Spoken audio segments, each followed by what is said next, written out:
Orçamento e Tributação discutem projeto que suspende regime de substituição tributária para bebidas produzidas fora do Estado. Ensino da Lei Maria da Penha pode ser ampliado para as escolas particulares.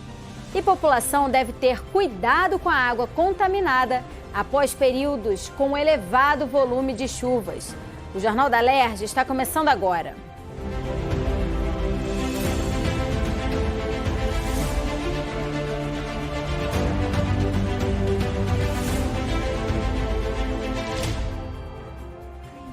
As comissões de Orçamento e de Tributação da Alerj fizeram uma audiência pública conjunta para debater a suspensão do regime de substituição tributária do ICMS para a comercialização de bebidas produzidas fora do Estado do Rio.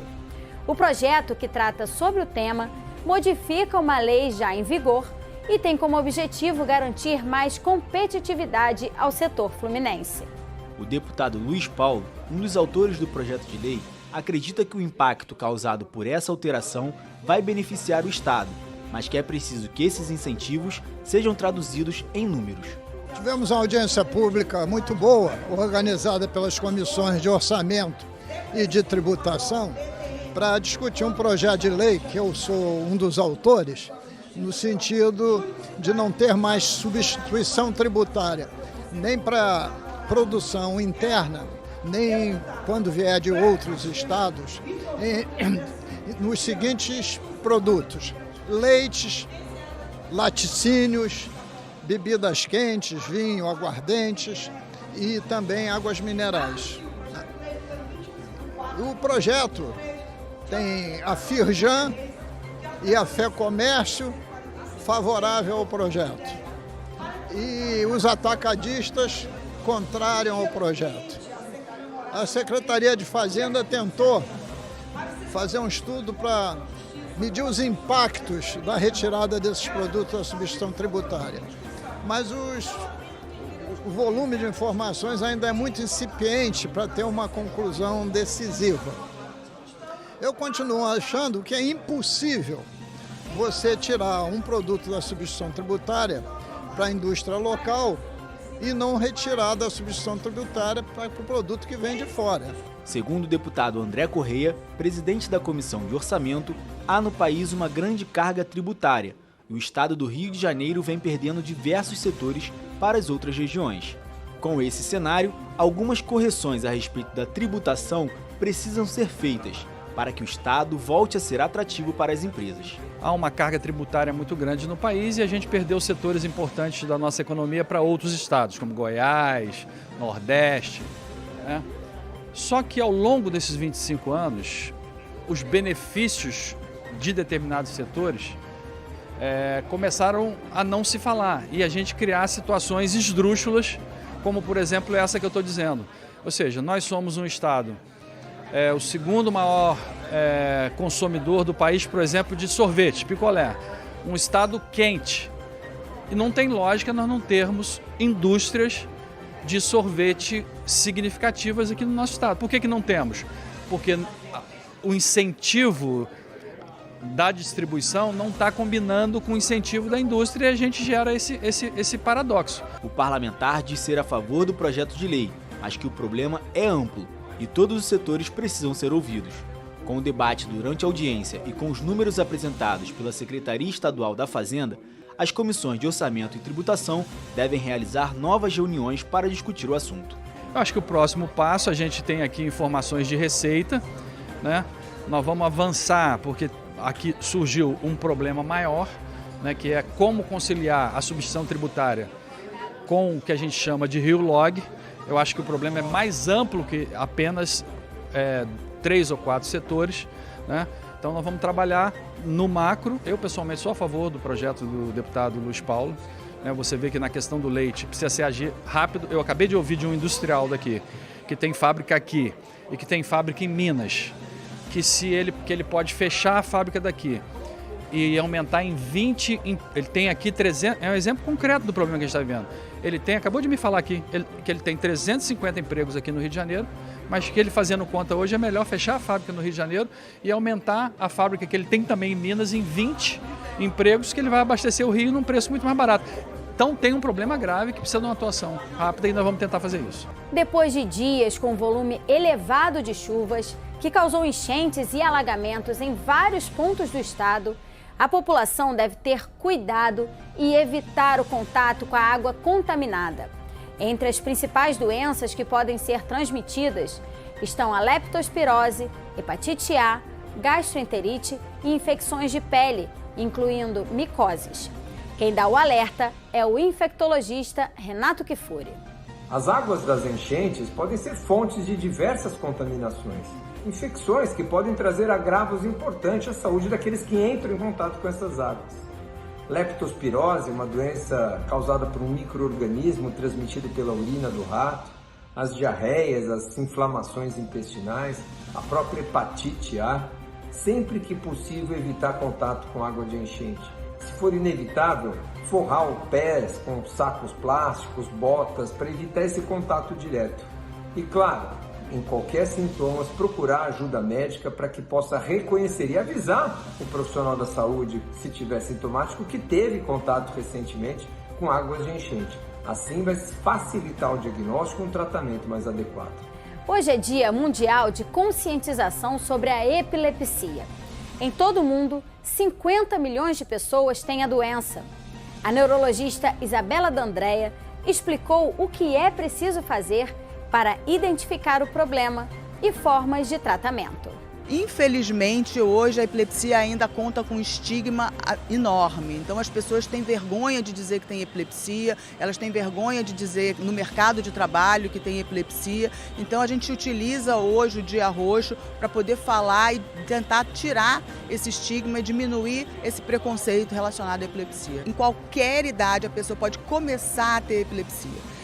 A gente tem a ideia de que a epilepsia é uma doença só de criança e, na verdade, não. Ela é uma doença de todas as idades, mas com predomínio na faixa de infantil e também no idoso. Então, atualmente, o idoso está batendo mais ou menos na mesma quantidade de pessoas que aparecem com epilepsia. O tratamento da epilepsia ela é basicamente feito com medicações. Então, existem uma série de medicações. Atualmente, a gente tem no Brasil mais de 15 tratamentos, quase 15 medicações para tratar a epilepsia. Mas existe um grupo, cerca de 30% das pessoas que têm epilepsia que não controlam com medicação.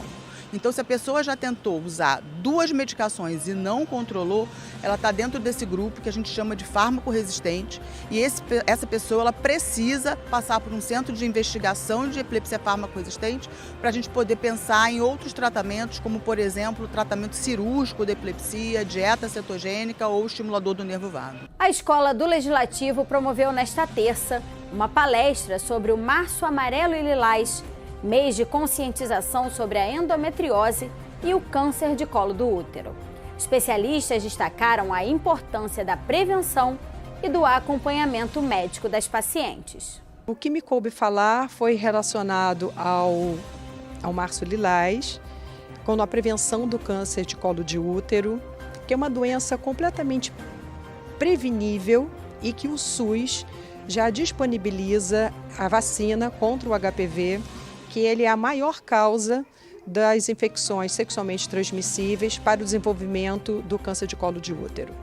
O que nós temos que lembrar hoje nesse evento é que a prevenção é a melhor ação que nós podemos ter em relação à prevenção do câncer de colo de útero, que são as vacinações, as campanhas de vacinações que estão disponibilizadas pelo SUS, pelo Ministério da Saúde, em que disponibiliza a vacina para meninos e meninas de 9 a 14 anos e algumas pessoas em casos específicos, como pacientes oncológicos, pacientes imunodeprimidos, pacientes transplantados que necessitem fazer a vacina.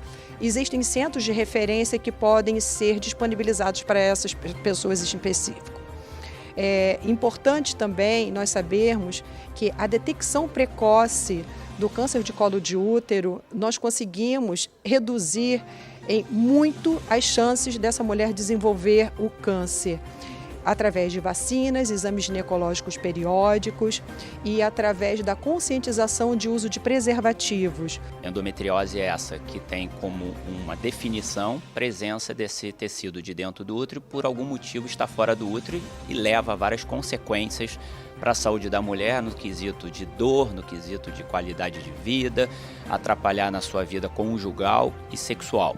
Então, o meu alerta que fica aqui para a população feminina é qualquer sinal, indício de endometriose que esteja comprometendo a sua saúde e qualidade de vida no sentido de dor ou até sangramento vaginal, procurar um ginecologista. Os parlamentares votaram a proposta do deputado Márcio Canella, que amplia o ensino de noções básicas da Lei Maria da Penha para as turmas de ensino médio de escolas privadas do Estado. O texto altera a lei de 2016, que tornou obrigatório o ensino desse conteúdo nas unidades da rede pública de educação. De acordo com a proposta, professores devem passar por programas de capacitação e cartilhas devem ser confeccionadas em parceria com a Secretaria Estadual de Políticas para as Mulheres e o Conselho Estadual dos Direitos da Mulher. O projeto foi aprovado em segunda discussão e depende da sanção do governador para se tornar lei. Pessoas com deficiência visual podem ter o direito de receber dos fornecedores de produtos e serviços e das instituições financeiras os contratos de adesão e outros documentos em braille.